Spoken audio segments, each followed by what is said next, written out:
Well, here we are at Mobile World Congress in Barcelona, and it's rundown time at day 4. Managed to catch hold of John Tanner before he leaves to head back to Asia to find out exactly what is going on. John Tanner, Global Technology Editor at Telecom Asia. What was the buzz yesterday? There was quite a bit of buzz yesterday. One of the hot topics, it turned out, was location-based services, which is a bit of a surprise, but you have, well, first of all week, Stephen Elop of Nokia has been emphasizing that location-based services are a major part of their strategy going forward. They're building up their platform and opening it up to apps developers, so instead of the usual apps that they already have, like Maps and Drive and Transport, other people can build on top of that, because that's going to be a major step for applications going forward. Then also on the stage yesterday in the morning keynotes, you had Dennis Crowley of Foursquare pretty much demonstrating the power of that by showing how the Foursquare application really comes alive when you add that location capability. So instead of consulting Foursquare to find out about recommendations, where your friends are, what they're doing, what they're saying is really cool, Foursquare can proactively ping you, buzz in your pocket, and let you know when you're in range of something that you said you wanted to buy a while back or were interested in, or recommend a good restaurant, where your friends are, what your friends have reviewed, and that kind of thing. So that really puts a lot of power in these applications, and that could really be the next step if they can get it to work and if they can handle the privacy issues correctly. Now, I heard there's a bit of controversy with Citibank talking about M-banking and M-payments. What was that all about? Don Callahan, the CTO of, and also the COO of Citibank, was basically, he made the point that you have 5 billion mobile users in the world right now. You only have 1.8 billion bank accounts in the world, so why isn't mobile payments taking care of this? Why aren't there more bank accounts in the world? He said, what are we getting wrong? He pointed out, he quoted Peter Drucker saying that any new technology that comes along has to be 10 times better than whatever it's replacing, and mobile banking simply has not done that. And he said, we really have to get it right.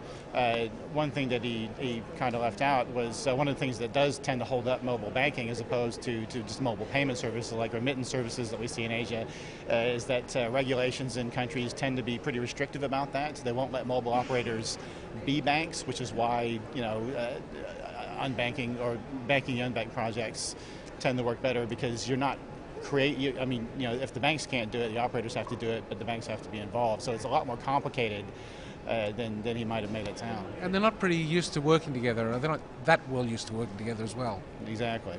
The other thing that I heard was interesting, a lot of talk about the way we're handling customer experience and customer care, and how we've, as an industry, probably mixed that up and not setting a good example for the new players coming in. What was that about? Well, customer experience management is a very, very big topic this year, because customer experience in general is a big focus of service differentiation from operators and so on.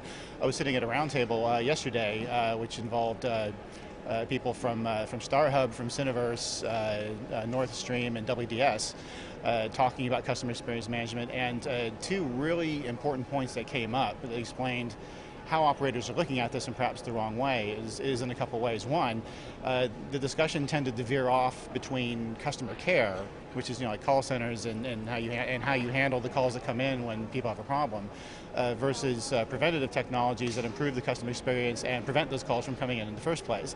Operators tend to view those as kind of two separate approaches to it, when really it should be a more integrated approach. They're a part and parcel of the same thing, and operators need to kind of understand that. It's not just one or the other. The other thing, which Bengt Nordstrom of Northstream brought up, which was a really good point, is that another barrier to customer experience management is who takes care of that. You talk about operators appointing customer experience officers, CEOs, which is very confusing. But or maybe it's this department's problem or this department's problem. Is it marketing? Is it the customer care department? Is it the IT guy? Whatever it is. And but it should be everybody, shouldn't it? It's everybody's problem. All the departments can't just parse it off to somebody else. It's all interconnected, one way or the other, and you really have to change the culture at all levels so that everyone is working on the same page and understand that they all have to work together to make the customer experience the best possible. This is something that Joseph O'Connick from CSL has been talking about a lot, that you really have to dig in and change the entire culture from the frontline staff all the way up to the top, and have them all on that page and have them understand that that's what's important there, and they're all in it together. Did they touch on using or monitoring social networking channels for customer care and customer complaints? Strangely enough, that didn't come up. There was a little bit of talk about that, but only just really towards the end. There was more talk about, what I just talked about, and also the roaming aspect of that and how you help customer experience for roaming, because Cineverse is very active in that, of course. Well, it looks like we're I don't know about you, but I'm exhausted after this week. Are you looking forward to heading back? I am looking forward to heading back, and if I may, I'd just like to close with the astonishing number of Bruce Lee references that came up during the keynotes this morning. There were two, actually. One from Dan Hesse of Sprint, who was at Mobile World Congress for the first time, and he basically quoted Bruce Lee saying that what's the quote he says? Simplicity is a sign of brilliance. I'm paraphrasing, but but just making the point about how simplicity is very important for mobile services and putting everything together for customers.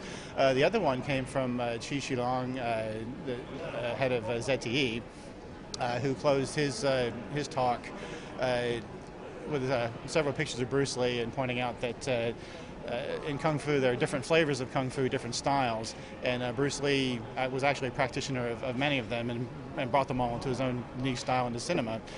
So whoever in the telecoms business can integrate different access technologies and put it all together, they will be the Kung Fu master of telecom. Well, I can't wait to see that. John, goodbye from the press centre here at Mobile World Congress. Next year we'll be in a new location, hopefully with more space, because this was packed out. Doesn't look like it now, but earlier in the week we couldn't even get in here. No, I was sitting on the cobblestones outside. Well, I hope that doesn't cause any health problems. Thanks, John. See you next year. See you.